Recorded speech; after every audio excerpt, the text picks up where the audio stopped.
It's Thursday, September 17th, and one of the things you have to do on this leading edge skin is they have, it's called bend tabs, and that's from where they cut the sheet metal out.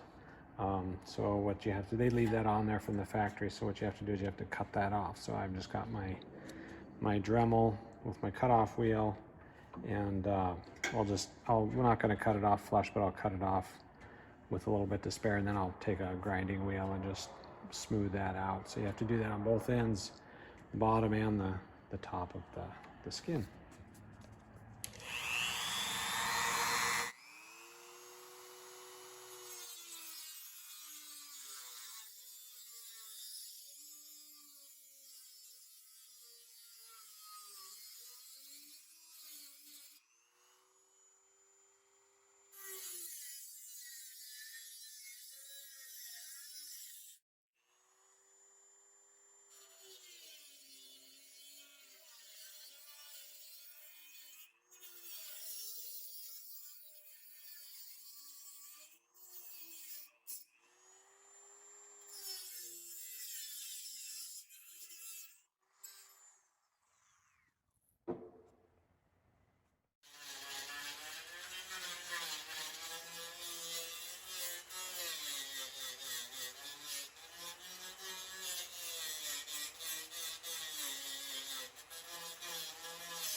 I got the bend tabs trimmed off the end of the aileron leading edge skin, so we had to trim that off. I cut it with a Dremel and then smoothed it out with a little bit of sandpaper just to get the rough edge off. Did the top and the bottom,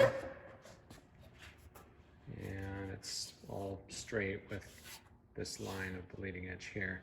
Next thing we're doing is we're going to check for twist, and we've put a Cleco in each of these two holes, and I've got a piece of aluminum here, and now we're going to figure out how to get our level in there to check it for twist. Okay, we're working on getting the twist out of the tail.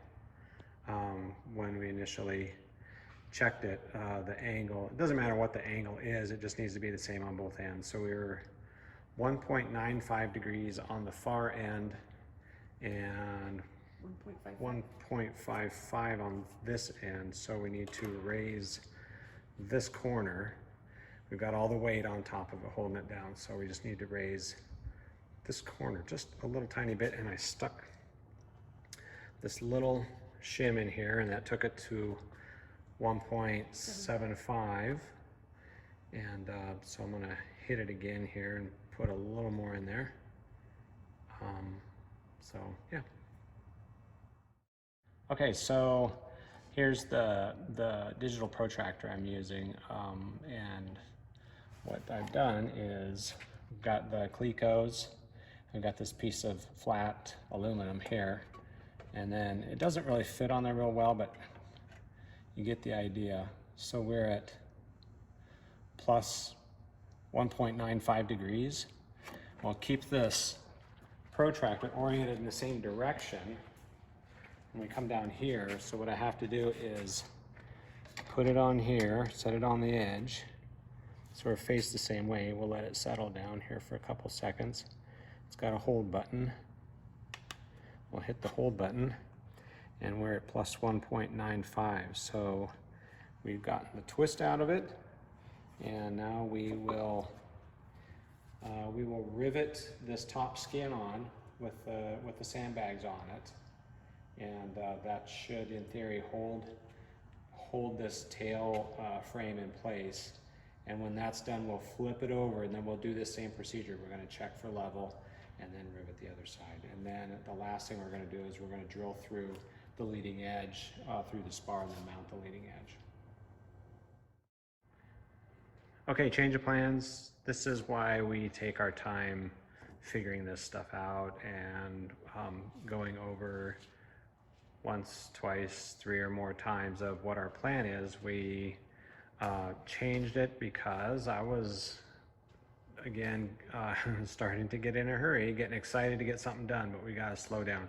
So what we need to do is we've checked for level or the twist. So we've got the twist out of it. So it's all lined up.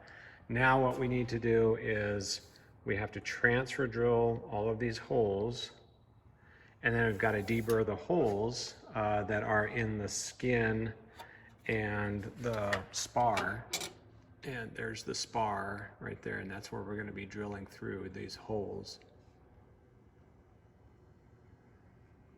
There we go. You can see those holes line up on the spar. So we have to deburr the holes that are in the spar. We have to deburr the holes that are in the skin. So we'll transfer drill all these holes with it as it is now. Uncleco this skin.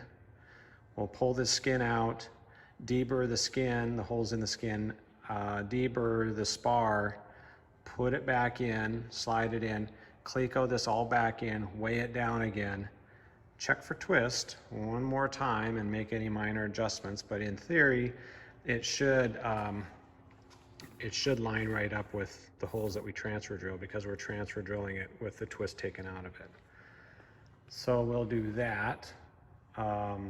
Let's see, cleco it back on, line up the holes. We'll cleco all of those holes that will be drilled. Then we'll rivet this side of the vertical stabilizer, flip the whole thing over, and we'll repeat on the other side. It's getting a little late tonight, so we're not going to get started on this. But yeah, tomorrow? Saturday. Tomorrow's a night off. It's going to be Friday night, so we're going to relax and hang out at home. So Saturday morning we'll come up and we'll do that. So that's what we have ahead of us. And oh, I know, I was gonna say, I was listening to my videos on YouTube and they're like super bassy, and I think it's because maybe I'm talking really close to this phone. So maybe I'll try. All right, how's that? Does that sound any better? We'll see. That's what we got coming up on Saturday. We should get this done, hopefully, but if not, that's okay too. We're taking our time. I want to make sure this thing is perfect. So I'm really happy with the way that the twist came out. It's a very minor adjustment that we had to do on this. Everything came together real good. So that's it for tonight. And what's my catchphrase? I don't have a catchphrase. See ya. That's it for now. I think that's what I've been saying. That's it for now. See ya.